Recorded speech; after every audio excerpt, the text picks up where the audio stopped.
Well, I suppose I can now refer to Dee as my boyfriend. I went to family night early, 5:30. Dee actually got stuck at work and showed up at 6. Well, we were pondering what to do when there was a knock at the door. An alumni cast member, CR, was told family night was at 6. Oh well. We ordered out Chinese and watched Hedwig. Hedwig. God, I love that movie. Fucking incredible. Dee and I sat together, of course. Well, people arrived in their lovely scattered pattern. After Hedwig, oh yeah, we watched little pieces of a couple movies. This weird movie called Lilies, and then Cannibal the Musical. Then we turned that off and watched South Park. Usually I wouldn't watch that, but it was actually pretty amusing. But only the satirical aspect of it. Well, okay, it was pretty amusing in general. After that, there was an incredibly long and drawn-out talk, starting with S's treasure report, leading into ideas for pre-shows, and then shock treatment, and an Alice in Wonderland Rocky show. Then it got into Glenn about his handling of the money and of the cast, and how he's ready to go on a rampage, according to M. This could mean firing people, chewing others out, flexing his managerial muscles, etc. Anyway, everyone left pretty late. I think 1 and 2 o'clock. I forget. Anyway, I didn't leave till 5:45. Dee and I sat talking the rest of the night. First we talked about the N thing. Somehow he was listing reasons the incident was a good thing. Because this, because that, and because now he could pay more attention to me. And then I did like a rainbow of smiley face stickers, as you can see. Well, I was rather tickled because he had finally broken the ice. I proceeded to tell him how I had been basically interested for several weeks, but that I didn't say anything because of N.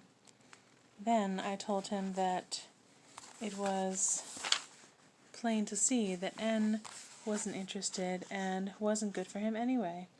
And so I had been looking for a way to get her out of the way, and when she had her incident with P, and I was glad, because now she had no claims to D.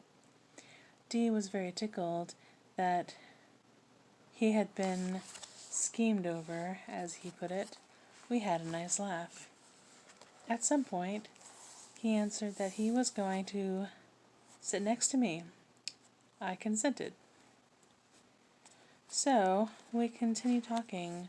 At one point, we got up, put away everyone's trash, and got some sodas. I had been talking about my past, and was talking about my thing with Jay. I told Dee I didn't sleep with him, but that things happened, but that I had never been brought to O by anyone. I then apologized for telling him things he didn't want to know. He wanted to know. He told me about the 2 non-relationships he had had. Both girls had been using him, one girl for food, alcohol, and chauffeuring services, the other, N, for attention. He then pondered how N would fare now without his attention. I theorized that she would soon explode. We laughed. At another point, we were talking about other relationships in the cast. Age differences. S22, M33. K21, G33. Me, 19, D. I said, 33? He began to correct me. I said, oh, that's right, you're 30. I'm 35, he said. Oh my God. At that point, I was embarrassed by my own reaction, but still in shock, so I apologized several times with breaks in between to comprehend 35. 1935, 1935, 1935, 19. What an awful number, 19. When I was 18, I thought it was a pretty big number, a significant jump from 18. We began talking about age. He claimed he was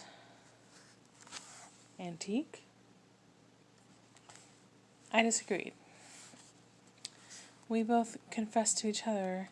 He confessed he was too old for me. I reciprocated that I was too young for him. I guess we both must have inwardly said, fuck it, because everything continued just fine. He asked me if he seemed old. I said no. I asked him if I indeed had an innocent aura. He confirmed. I was annoyed. He said he had spoken to G on the phone, and the general consensus was that N was more street smart, but that I was much more intelligent. At that point, D actually compared me to Janet from Rocky Horror Picture Show. I was a bit miffed. D several times repeated that I seemed very sheltered. I tried my very best to tell him I was not. I guess there was no way of showing him other than seducing him, which at that point would not have been cool. I'm reminded of a promise I made to myself many years ago. Many. I know it is in some ancient diary before the trusty composition book days. I promised myself that I would never become desensitized to life. I firmly think this innocent aura is a direct result of that resolution so long ago. What to do? Anyway, oh yeah, Dee said he had noticed me from a long time before, when I was an audience member. On August 7th, I'll bet. What a wonderful date. What's so special about August 7th? I don't know. He continuously told me that I was very attractive, nay, a very beautiful woman. Well, 5:30 rolled around, and Dee still had to work, though not till 11.